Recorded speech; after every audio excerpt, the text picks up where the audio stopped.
विद्यार्थी मित्रांनो, आज आपण जे संपूर्ण भारतामध्ये किंवा महाराष्ट्रामध्ये ज्या लैंगिक छेडखानीच्या किंवा लैंगिक अत्याचाराच्या ज्या घडामोडी घडत आहेत त्याच्याबद्दल थोडीफार माहिती बघणार आहोत. मी विद्यार्थी मित्र प्रवीण भिमटे तुम्हाला याविषयी माहिती देणार आहे.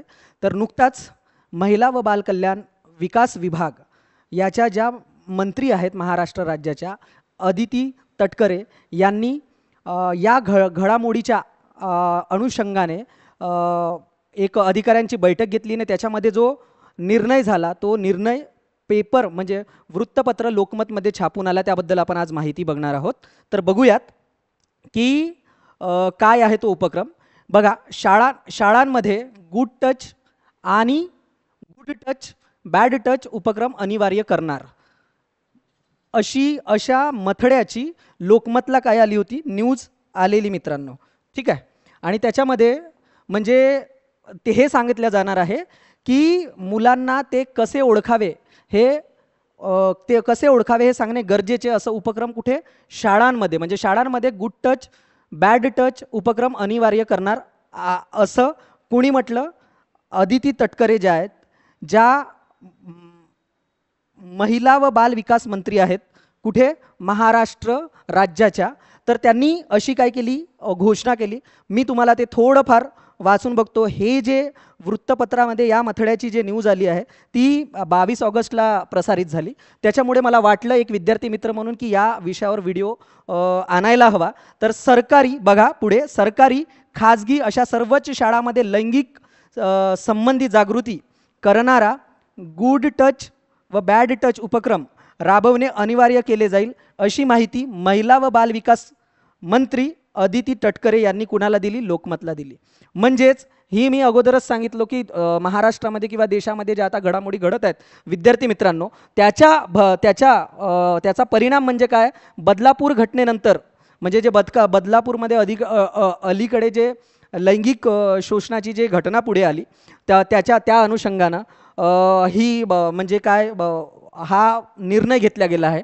तर विभाग म्हणून म्हणजेच बघा, घटनेनंतर बालकल्याण विभाग म्हणून काय करता येऊ शकेल यावर विचार करण्यासाठी तटकरे यांनी बुधवारी रात्री अधिकाऱ्यांची बैठक घेतली व त्यांनी सांगितले की शालेय मुलींना एखाद्या व्यक्तीची छेड काढण्यासाठी जवळीक साधत असेल तर ते कसे ओळखावे हे सांगणे काय आहे, गरजेचे आहे मुलींना. म्हणजे शाळेमध्ये की जे गुड टच काय आहे आणि बॅड टच काय आहे, म्हणजे जे वाईट प्रवृत्तीनं जे शिक्षक करतात किंवा कर्मचारी जे मुलींसोबत किंवा मुलांसोबत जे लैंगिक शोषणाचे कार्य करतात त्याविषयी हा उपक्रम राबवला जाणार आहे. शाळामध्ये शासकीय शाळा असो, निमशासकीय असो की खाजगी शाळामध्ये हा उपक्रम राबवला जाईल.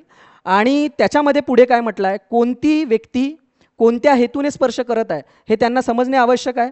ते समजण्याची क्षमता प्राप्त झाली तर लैंगिक अत्याचाराच्या घटना टाळता येऊ शकतात. त्यामुळे गुड टच व बॅड टच हा उपक्रम शाळांमध्ये राबवण्याचा आदेश शिक्षण विभागाशी चर्चा करून काढण्यात येणार आहे. म्हणजे अद्याप आदेश आलेला नाही आहे, पण अशा प्रकारचा महाराष्ट्र शासनाने जो निर्णय घेण्याचं ठरवला आहे तो अत्यंत स्तुत्यनीय आहे.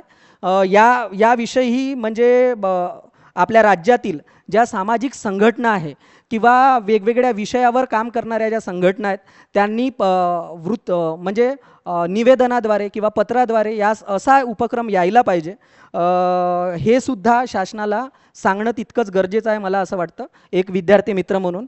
त्याच्यानंतर बघूयात की आपण आठवडाभरातील अल्पवयीन मुलींवर म्हणजे हे कोणत्या पार्श्वभूमीवर केला गेला आहे की आता अलीकडे ज्या विद्यार्थिनींवर अन्याय झाला किंवा मुलींवर अन्याय झाला त्या पार्श्वभूमी अशा प्रकारचा जो म्हणजे हा पूर्ण ABP माझाचं हे रेफरन्स घेतलो आहे मी याच्या पहिलं लोकमतचं. त्याच्यामध्ये ज्या घटना घडल्या त्या 13 ऑगस्टला बदलापूरची जी घटना घडली आणि तेच वृत्तपत्रामध्ये नेमकं छापून आलं की शाळामध्ये गुड टच आणि बॅड टच असा उपक्रम राबवला जाईल.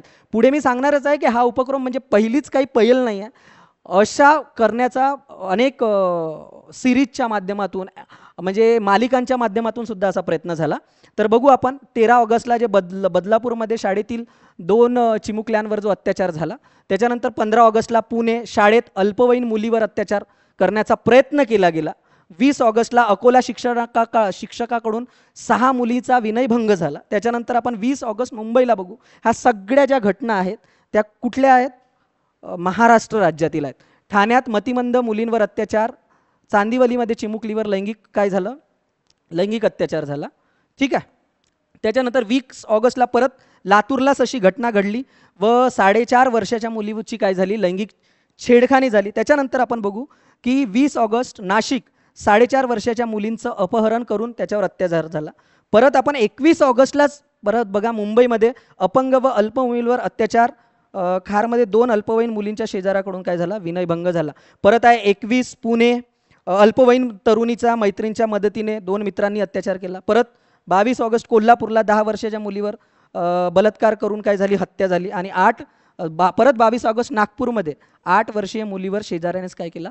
अत्याचार केला. आणि हे काय घडत आहेत की लैंगिक जे जाणीव जागृती आहे लैंगिकतेविषयी ते विद्यार्थी किंवा मुलांना, आणि हे सगळं तुम्हाला बघत असाल की तुम्ही ह्या ज्या अल्पवयीन मुली आहेत त्यांच्यावरच हा काय झालेला आहे? अत्याचार झाला आहे. की ज्या हे तरुणसुद्धा नाही झालेले आहेत, बालिका आहेत, त्यांच्यावर अत्याचार झाला. म्हणून संपूर्ण महाराष्ट्रातील संघटनांनी, शिक्षित पालकांनी, याविषयी जागृत असणाऱ्या पालकांनी अनेक पत्राच्या माध्यमातून, निवेदनाच्या माध्यमातून महिला बालविकास कल्याण मंत्रालय किंवा संबंधित शिक्षणाधिकारी किंवा अशा वेगवेगळ्या जे संबंधित विभागाशी काय आहेत म्हणजे संबंधित जे विभाग आहेत, विभाग प्रमुख आहेत, त्यांना आपण निवेदनाच्या माध्यमातून हे करायला हवं आणि याविषयी जाणीव जागृती करण्याचा प्रयत्न करायला हवा.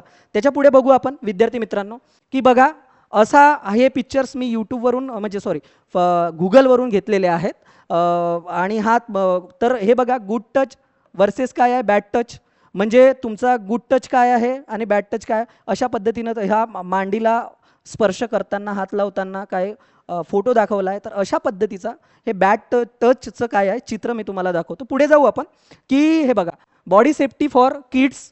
याच्यावर काय आलं की कुठे कुठे स्पर्श केला तर तो बॅड टच आहे ते दिला आहे.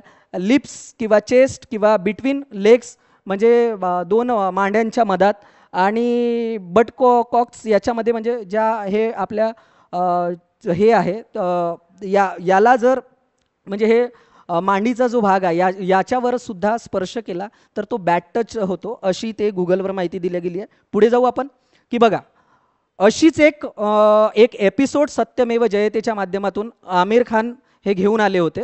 आणि तो व्हिडिओ तुम्हाला मी या व्हिडिओच्या डिस्क्रिप्शनमध्ये त्या व्हिडिओची तुम्हाला लिंक देईल. आमिर खाननी गुड टच आणि बॅड टच याविषयी सत्यमेव जयते या एपिसोडमध्ये याविषयी संपूर्ण माहिती दिली. त्या व्हिडिओमध्ये तुम्ही बघू शकता.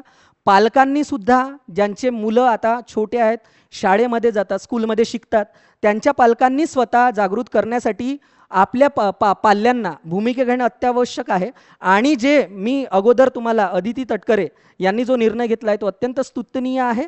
तर मी मागे जातो आणि एकदा आपण परत याच्यावर बघू की हे अत्यंत महत्त्वाची जे आहे मी घटना असं समजतो. बघा की शाळांमध्ये गुड टच आणि बॅड टच उपक्रम अनिवार्य करणार आणि तो व्हायलाच पाहिजे. आणि मी प्रवीण भिमटे विद्यार्थी मित्र या नात्यांना अनेक सामाजिक कार्यकर्ते ज्यांना सामाजिक जाणीव आहे किंवा ज्यांना वाटतं की असा उपक्रम प्रत्येक शाळेमध्ये घडायला पाहिजे, मला वैयक्तिक असं वाटतं की शाळेमध्ये असे उपक्रम राबवल्या जावेत. आणि याच्यासाठी पालकांनी आणि विविध संघटनांनी निवेदनाच्या माध्यमातून, पत्रव्यवहाराच्या माध्यमातून शासनाला असा उपक्रम राबवण्यासाठी आणि त्यांच्यासाठी जर काही कर्मचारी, विशेषतः महिला कर्मचारी, जर एक कॉन्सलर म्हणून प्रत्येक शाळेमध्ये किंवा शाळेच्या समूहासाठी अशी एखाद्या समुपदेशकाची नियुक्ती जर शासनामार्फत होत असेल तर हा नक्कीच एक सकारात्मक निर्णय आपण म्हणू शकतो महाराष्ट्र शासनाचा होईल, हे मी तुम्हाला सांगू इच्छितो.